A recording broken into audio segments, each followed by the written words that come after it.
Oh yes! Salut tout le monde!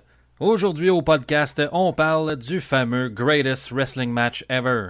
Est-ce que l'attente était trop haute? Quel combat serait plus méritant d'un tel titre? Qui suis-je? Où vais-je? Que regarde-je? Toutes ces questions et bien plus aujourd'hui à l'émission. Mesdames et messieurs, adultes de tous âges, le troisième câble commence. Là!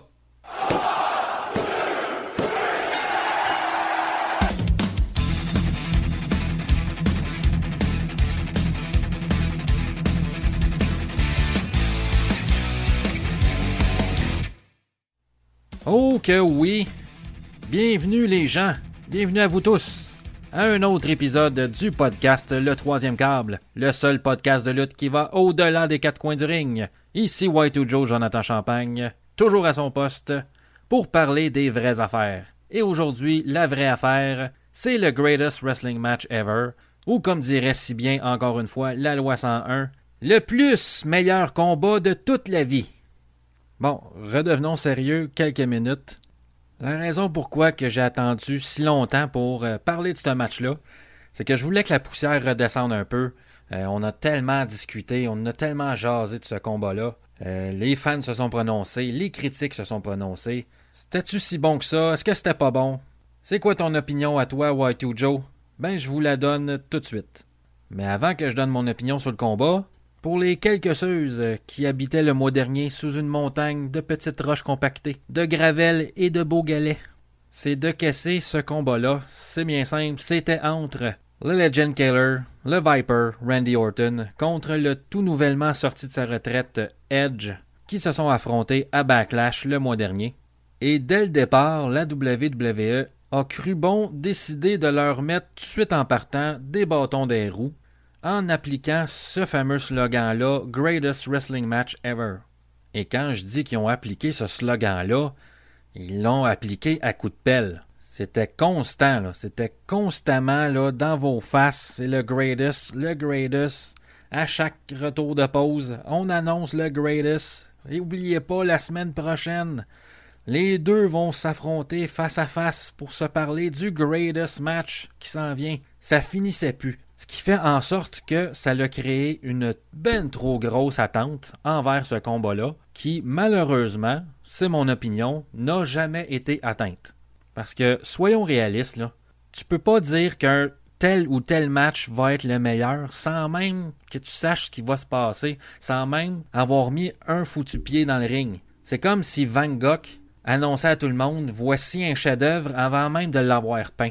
Voyons, il a jamais fait ça de sa vie. Pourquoi que en tant que compagnie comme la WWE, même si tes deux lutteurs, on va se le dire, Edge et Randy Orton, c'est des très bons lutteurs, on sait d'avance qu'ils ne seront pas capables de livrer le meilleur match de tous les temps. Voyons, c'est illogique de mettre toute cette attente-là sur leurs épaules. Surtout que c'est pas la première fois qu'ils font ça, là.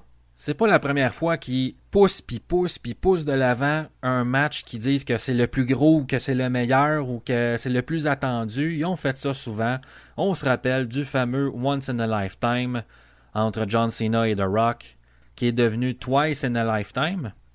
Encore avec John Cena et Randy Orton. The biggest match of all time quand les deux se sont affrontés avec leurs ceintures respectives à TLC. Un combat que absolument personne et leurs enfants ne voulaient.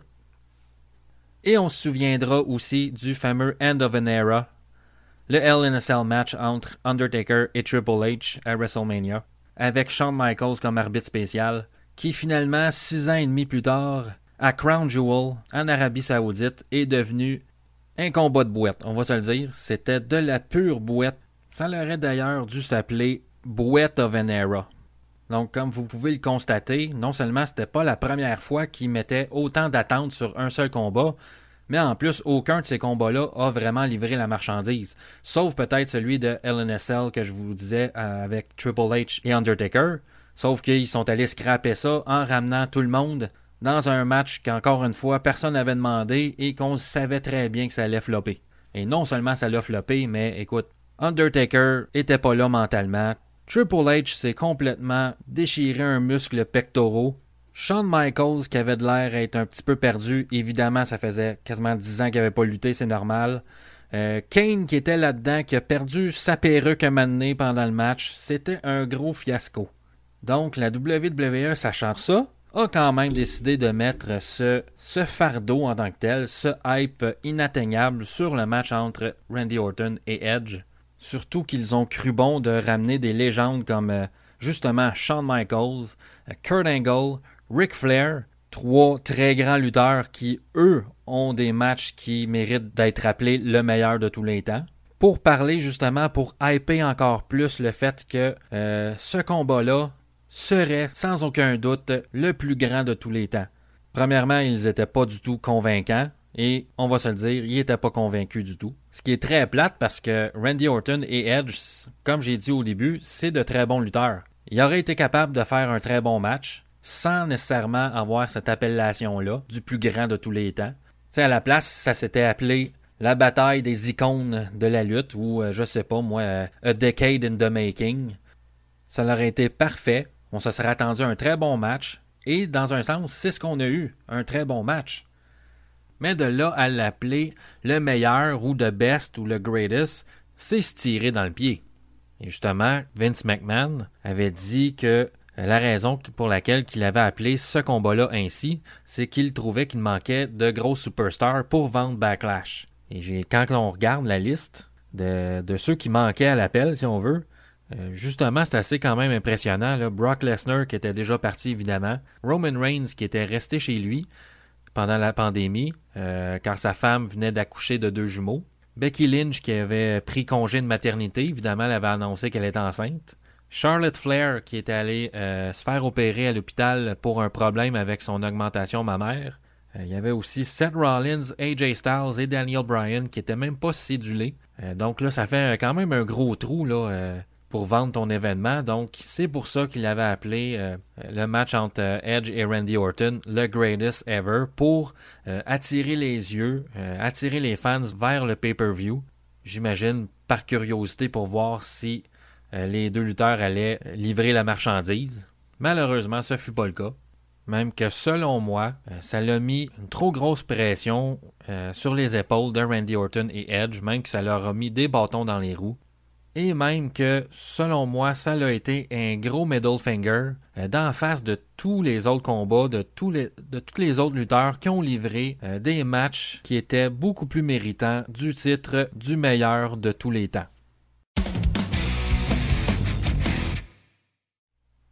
Avant de poursuivre, on va y aller avec un petit bulletin de nouvelles.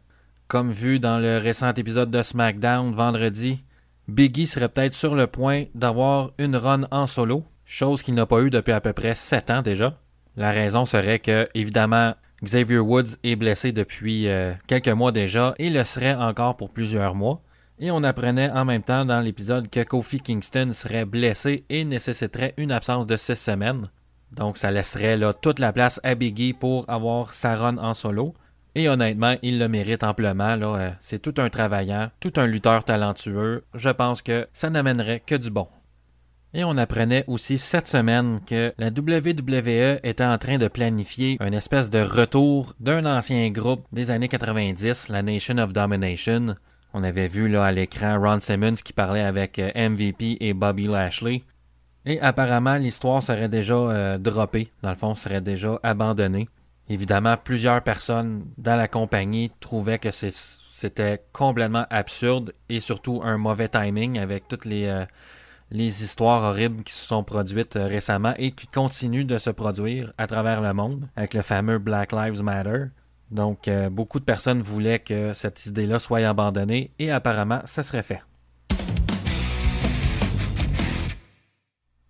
Et maintenant, si le combat de Edge et Randy Orton n'a pas su livrer les attentes, disons-le, inatteignables, les prochains matchs dont je vais vous parler, eux, mériteraient amplement de se faire qualifier du meilleur de tous les temps. Et pour le prochain bloc, je vais me concentrer sur 3 matchs de 3 ères différentes, juste pour qu'on puisse là, voir à quel point la lutte a changé au fil des années. Donc, je vais commencer par le combat Randy Macho Man Savage contre Ricky the Dragon Steamboat à WrestleMania 3 pour la ceinture intercontinentale. Honnêtement, je ne sais pas qu'est-ce que je pourrais dire de plus qui a déjà été dit, mais je vais tenter l'exercice.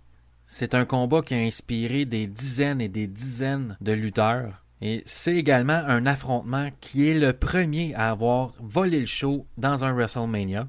Et pourquoi je dis voler le show? Ben, c'est bien simple. C'est que le combat principal de WrestleMania 3, c'était évidemment l'attraction spéciale entre Hulk Hogan, le champion en titre qui défendait sa ceinture, contre Andre the Giant. Évidemment, là, même les non-fans de lutte ont déjà vu l'image légendaire de la confrontation face à face entre Hulk Hogan et Andre the Giant avec les 80 quelques mille fans debout sur leur siège. Sans être nécessairement un match technique de feu, c'était complètement fou comme spectacle. Mais évidemment, c'est pas ce combat-là qui a retenu toute l'attention. C'est évidemment Ricky Steamboat contre Randy Macho Man Savage. Ce qui est particulier avec ce combat-là, c'est que Macho Man Randy Savage avait demandé à Ricky Dragon Steamboat qu'il répète et qu'il répète et qu'il répète le match sans arrêt. Macho Man étant un gars hyper perfectionniste. Il voulait vraiment là, que tous les mouvements, tous les moments soient faits fluides, soient faits à la parfaite exécution. Pour vrai, là, cette dédication-là, les habiletés des deux lutteurs et leur chimie là, de feu ont fait en sorte qu'ils ont créé un véritable chef-d'œuvre. Ça a tellement marqué les gens que Ricky the Dragon Steamboat a déjà dit en entrevue que chaque fois qu'il va dans des conventions, dans des signatures d'autographes, le match qu'il se fait parler le plus souvent, c'est ce combat-là. Et s'il y a bien quelqu'un qui a eu des matchs légendaires dans sa carrière, c'est bien Ricky Steamboat. Et comme je dis, ce combat-là a tellement été une inspiration pour plusieurs lutteurs, mais ça l'a transformé ce que devrait être un mid-card match de WrestleMania. Ça l'a non seulement aussi augmenté la valeur et la legacy de la ceinture intercontinentale, mais en plus ça demeure encore aujourd'hui, 30 ans plus tard, une référence de la lutte partout dans le monde. Le deuxième combat que je voudrais vous parler, c'est celui qui est encore considéré aujourd'hui comme étant le plus important de l'histoire de la WWE. C'en est un qui a littéralement lancé une carrière. Et en plus, c'est pas mal la première instance dans toute l'histoire de la lutte où est-ce qu'il y a eu un fameux double turn. Et là, je parle du fameux combat de soumission à WrestleMania 13 entre Stone Cold Steve Austin et Bret the Hitman Hart.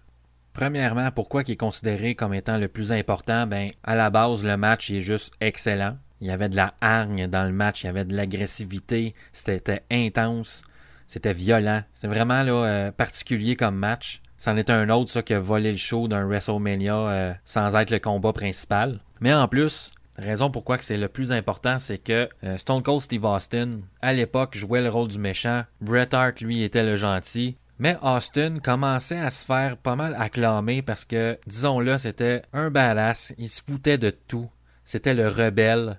Et on entrait dans une époque où est-ce que, justement, on voulait de l'attitude, on voulait se rebeller. Et Bret Hart a toujours été le babyface qui faisait toujours ce qui était juste. Mais là, depuis quelques semaines, depuis quelques mois, était chialeux, faisait son petit bébé gâté. Et la foule le huait de plus en plus. Et ce qui fait qu'à la fin du combat, évidemment, Bret Hart a gagné. On se rappelle, c'était un match de soumission. Mais Austin n'a jamais abdiqué. Il a enduré la douleur jusqu'à temps qu'il perde connaissance. Et du jour au lendemain, Austin est devenu le lutteur le plus apprécié dans le monde. Et à la fin du combat, Bret Hart est revenu attaquer Austin qui était inconscient à terre. Donc, au même moment où est-ce que Austin devenait le lutteur le plus apprécié, Bret Hart devenait le lutteur le plus détesté. Et c'est ce qu'on appelle un double turn. Et honnêtement, je ne sais pas s'il existe une image plus légendaire que Stone Cold Steve Austin qui essaye de se défaire du sharpshooter en criant avec du sang qui lui tombe partout dans les yeux puis dans la bouche. C'est une image qui est encore présentée partout dans les montages vidéo et je pense pas qu'il existe de quoi de plus légendaire que ça comme image à la lutte. Et pour mon dernier combat que je vais vous parler, eh bien c'est bien simple. Je termine par celui qui est considéré aujourd'hui pas mal par tout le monde comme étant le plus grand match de tous les temps à la WWE. Et honnêtement, je ne sais même pas si je suis capable d'apporter des arguments pour contredire tout ça. Il fait moi-même partie de mon top 3 de mes matchs préférés. Et je parle ici de Shawn Michaels contre Undertaker à WrestleMania 25. Écoutez, je sais même pas qu'est-ce que je pourrais dire de plus pour venir chercher votre attention. Ce match-là parle de lui-même. Honnêtement, si vous l'avez jamais vu, Je sais même pas comment vous faites pour vivre sans avoir vu ce combat-là, mais droppez ce que vous faites. Allez googler, YouTuber ou networker ce combat-là tout de suite. Ça manque à votre vie. Je n'ai jamais vu de combat avec autant de near falls, avec autant de moments excitants, autant de moments où est-ce que vous êtes sur le bout de votre siège. Le nombre de fois que le cœur m'a lâché. Tout était parfait de ce combat-là, pour vrai. Tout était là. Des revirements. Shawn Michaels qui kick out du Tombstone Piledriver de Undertaker. Les commentaires de Jim Ross qui rajoutaient encore plus de l'émotion au match. Undertaker qui saute par-dessus le troisième corde et qui a passé à vraiment là 2 petits cheveux de se briser le cou. Pour vrai, c'est un classique instantané. La fameuse streak à WrestleMania de Undertaker n'a jamais été aussi en danger que ce soir-là. Fait que, honnêtement, si j'avais le pouvoir de choisir moi-même le meilleur, le plus grand match de tous les temps, donc le greatest wrestling match ever, mon choix serait Undertaker contre Shawn Michaels à WrestleMania 25. That's it, that's all. Passons maintenant au segment croc en jambe et descente du coude, qui encore cette semaine sera seulement un croc en jambe. La WWE dévoilait en fin de semaine son top 10 des meilleurs matchs de l'année à date. On peut ne pas être d'accord avec certains placements des matchs, qui est le numéro 1, qui est le numéro 2, ainsi de suite. Ça, chacun son opinion. Par contre, honnêtement, je trouve ça aberrant que le combat Money in the Bank fasse partie de cette liste-là. Sans dire que c'était mauvais, c'était divertissant, oui, mais est-ce que sa place dans le top 10 est justifiée? Aucunement. C'était pas mal décousu comme combat. Oui, l'idée était spéciale de faire ça dans les bureaux de la WWE au Connecticut, mais est-ce qu'il fait vraiment partie des meilleurs matchs de l'année, surtout qu'il dépasse Keith Lee contre Adam Cole, qui s'est passé il y a à peu près 2 semaines, qui mériterait amplement une place plus haute dans le top 10? Et je pose la question, où est le match Asuka contre Sasha Banks de dimanche dernier? Qui était un très bon match. Oublions la fin un peu baboche. Honnêtement, ce combat-là mériterait amplement plus une place dans le top 10 que le Money in the Bank ladder match, selon moi. Pour conclure le podcast aujourd'hui, les amis, j'ai envie de vous faire un cadeau. Ah ouais, je suis de même aujourd'hui. Je me sens bien, je suis de bonne humeur. On se gâte. Fait que allez vous chercher là, un bol de chips, un bol de crotte de fromage. Ramenez-vous ça avec une bonne bière, une grosse liqueur, mettez-vous confortable, détachez vos ceintures, enlevez vos brassières, mettez-vous en bobette s'il faut, parce que là, ça commence pour vrai. On peut pas parler des meilleurs matchs de la WWE sans parler au passage de la NXT. C'est impossible. Et là, ça, c'est vraiment mon opinion personnelle. Ça se peut qu'il y en ait qui soient pas d'accord, mais je m'en fous. La NXT, selon moi, produit la meilleure lutte au monde. J'ai déjà vu ce qui se passe au Japon. Il y a de la très bonne lutte de qualité. Je suis très d'accord. Ce qui se fait avec la All Elite Wrestling, je suis aussi très d'accord qu'il y a de l'excellente lutte là aussi. Mais selon moi, la NXT prouve constamment, à chaque takeover, que c'est vraiment les tops dans le monde. Et je vais vous le prouver avec ma liste de matchs, mon top 3. Et honnêtement, ça a été le top 3 le plus difficile à faire. Parce que des matchs de qualité à la NXT, il y en a tout un char. Mais je vais quand même tenter l'expérience. On commence la liste avec le plus récent sur la liste. Je parle de Johnny Gargano contre Andrade Cien Almas à TakeOver Philadelphia en janvier 2018. Et pour bien comprendre ce match-là, faut revenir à quelques mois auparavant où est-ce que Andrade en tant que tel perdait la plupart de ses matchs. Et on va se le dire parce qu'il s'en foutait. On le voyait, il faisait juste le party avec des filles, il voulait juste passer du bon temps, boire de l'alcool, avoir du fun, et that's it. Se foutait s'il perdait la plupart de ses matchs. Arrive Zelina Vega, qui est devenue sa manager, et qui l'a remis sur le droit chemin, dans le fond. L'a aidé à se reconcentrer, à retrouver son focus. Il a recommencé à gagner des matchs, jusqu'à ce qu'il remporte la ceinture de la NXT contre Drew McIntyre, 2 mois auparavant. Du côté de Gargano, son meilleur ami et son partner, Tommaso Ciampa, s'était reviré contre lui, l'avait trahi, l'avait blessé, et il était revenu, manquait de confiance en lui, perdait beaucoup de ses matchs, et avait même affronté Andrade Cien Almas 2 autres fois avant son combat en janvier, et il avait perdu les 2 combats. Donc, dans le fond, en plus de pas nécessairement avoir confiance en lui, mais il allait se battre contre celui qui était un peu sa bête noire. Et en plus, il voulait prouver au monde entier qu'il avait sa place au top de la fédération. Pour vrai, il y avait tout dans ce combat-là. C'était excitant, c'était énervant. Les gens étaient investis émotionnellement dans le combat. Il y avait des near falls, il y avait des revirements. C'était un pur masterclass technique de 30 minutes. Même la femme de Johnny Gargano, Candice LeRae, qui est une lutteuse aussi, s'en est mêlée pour attaquer Zelina Vega qui arrêtait pas d'intervenir dans le combat. Honnêtement, là, ça a été un des rares matchs où est-ce que j'y croyais moi-même là, que Johnny Gargano allait gagner. Malheureusement, ça n'a pas été le cas. Il a perdu le combat. Mais quel match qu'ils nous ont donné. Pour vrai, chapeau. Maintenant, le deuxième match sur ma liste, c'est probablement celui que j'ai regardé le plus souvent. Je parle ici du combat Sami Zayn contre Shinsuke Nakamura à TakeOver Dallas en 2016. Pour vrai, guys, si vous avez pas vu ça, je sais pas comment vous faites pour vivre. Mais quel combat incroyable. J'en parle, j'ai des frissons encore. Premièrement, je ne connaissais pas vraiment Shinsuke Nakamura. Je le connaissais juste de nom, mais j'avais jamais vu ses matchs. Mais Sami Zayn, lui, on savait tous à quel point c'était un excellent lutteur. Et il allait quitter la NXT. Et dans le fond, le general manager de la NXT, William Regal, avait décidé de lui donner un dernier match de qualité. Et ce dernier match allait être contre Shinsuke Nakamura, qui venait tout juste de signer. Et ce qui était particulier avec ce combat-là, c'est que habituellement, quand deux lutteurs ont un match de prévu ensemble, ils prennent le temps de répéter un peu certains mouvements, comment le match va commencer, comment le match va finir, pour essayer de un peu avoir de la chimie ensemble, si en plus ils ne se sont jamais battus avant. Et c'était le cas avec Sami Zayn et Shinsuke Nakamura. Ils ne se sont jamais battus un contre l'autre auparavant, malgré leurs 15 ans et plus de carrière. Mais en plus, ils ne se sont même pas préparés à l'avance. Ils n'ont pas pu répéter ensemble le match. Donc vraiment, quand ils se sont affrontés à Dallas, c'était la toute première fois qu'ils se voyaient face à face. C'est la première instance, selon moi, où est-ce qu'on a vu de la vraie chimie naturelle entre deux personnes. Tout était là. Pour vrai, la foule était complètement folle. Sami Zayn acclamé en vrai héros, c'était vraiment le parfait babyface à la NXT.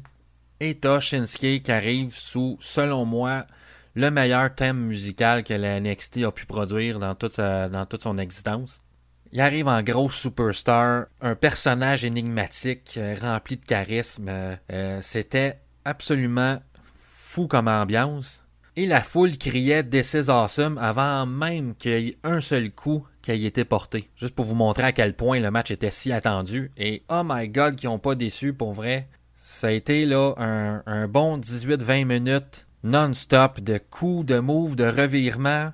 Et ils ont vraiment démontré que même si on s'est jamais battu l'un contre l'autre, si deux personnes savent complètement ce qu'ils peuvent faire, ça peut créer tout un match excellent. Et c'est ce qu'ils nous ont donné. Pour vrai, allez voir ça si vous avez jamais vu ça. Ça vaut la peine.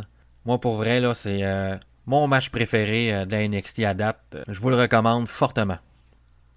Et en terminant, je voudrais vous parler de ce qui est, selon moi, et selon vraiment plusieurs personnes de ce que j'ai pu constater, le match le plus important de l'histoire de la NXT. Et je parle ici de Sasha Banks contre Bayley à TakeOver Brooklyn pour la ceinture féminine. Et la raison pourquoi que je dis que c'est le plus important, c'est à cause de l'impact que ce combat-là a eu sur la WWE en général.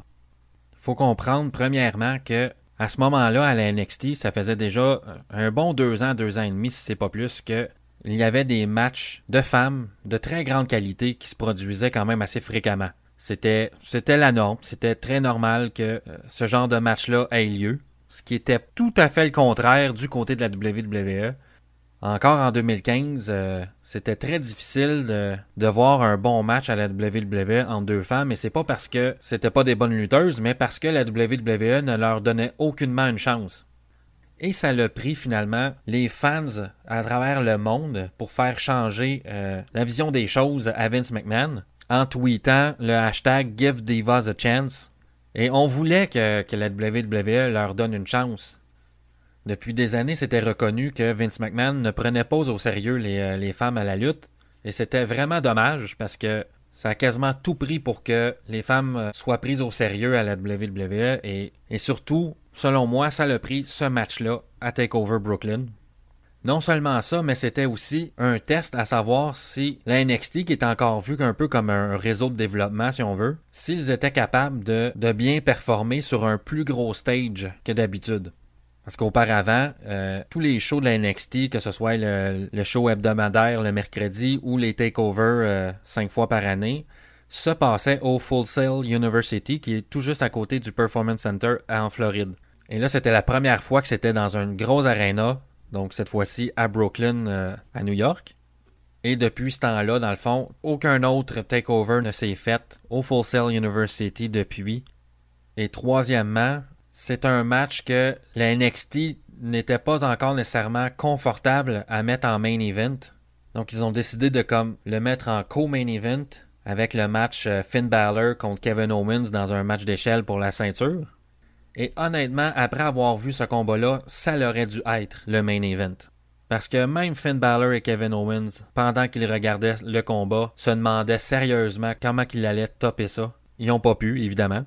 Mais cela dit, ça a pris ce combat-là pour, dans le fond, donner un coup de pied au derrière de Vince McMahon et de la WWE. Comme quoi que les femmes en lutte méritent leur place en main event, sont capables d'être le dernier match sur une carte. Et depuis, c'est devenu la norme. C'est pas rare maintenant qu'un match de femmes va finir une soirée, va finir un pay-per-view, va finir un Raw ou un SmackDown. Surtout que depuis ce match-là, il y a eu toutes sortes de premières pour les femmes en tant que telles. Il y a eu le premier Iron Man match, qui est devenu évidemment le Iron Woman match. Il y a eu un premier Hell in a Cell. Il y a eu un premier Royal Rumble. Il y a eu un premier Money in the Bank ladder match. Et surtout, il y a eu un premier pay-per-view consacré entièrement aux lutteuses, qui s'est appelé Evolution en 2018. Et honnêtement, pour vrai, allez voir ça si vous ne l'avez pas vu. C'est un très bon show. Ça vaut la peine d'être vu. Mais ceci étant dit, je suis pas sûr que la NXT qu'on connaît aujourd'hui aurait le même visage si c'était pas du combat entre Sasha Banks contre Bayley.